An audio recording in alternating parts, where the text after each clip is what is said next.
চলা মাছ ভাজা হয়ে গেছে, পমফ্রেট ভাজা হয়ে গেছে, 3টের সাথে কাঁচা লঙ্কা, পমফ্রেট মাছের ভাজা ভাত দিয়ে খাওয়া হবে। আর চেলা মাছ আর সজনে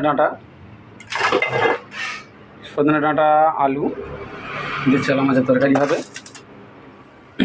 কীভাবে তরকারি রান্না করছি দেখতে থাকো।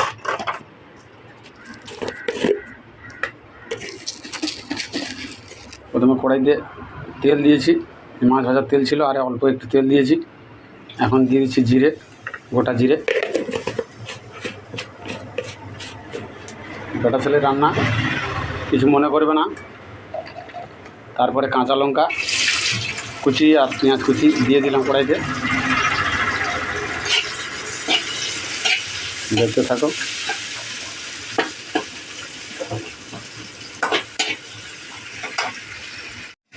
পেঁয়াজ লাল লাল হয়ে গেছে, এখন দিয়ে দেবো আদা আর রসুন বাটা। আদা রসুন বাটা দিয়ে দেবো, দেখতে থাকো।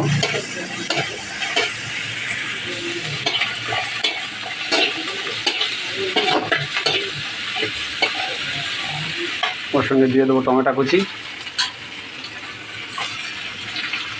এখন হলুদ লঙ্কার গুঁড়ো দিয়ে দেবো, হলুদ গুঁড়ো পরিমাণ মতো। কাঁচা লঙ্কা দিয়েছি, তাই গুঁড়ো লঙ্কা অল্প দেবো সামান্য, আর সামান্য একটু জল দেবো,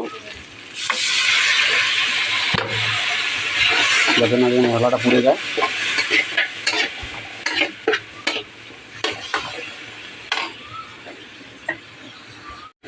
পরিমাণ মতো লবণ,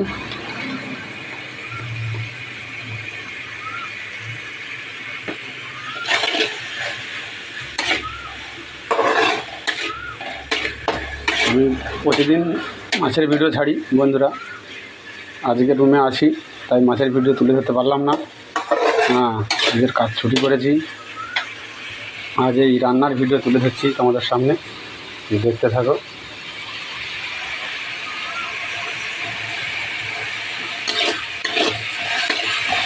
ক্লিয়ার হয়ে গেছে, তেল ছেড়ে দিয়েছে।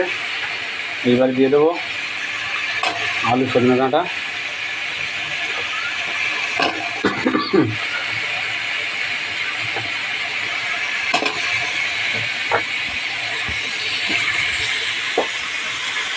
ভালো করে সজনে ডাঁটা আলু কষিয়ে নিয়েছি।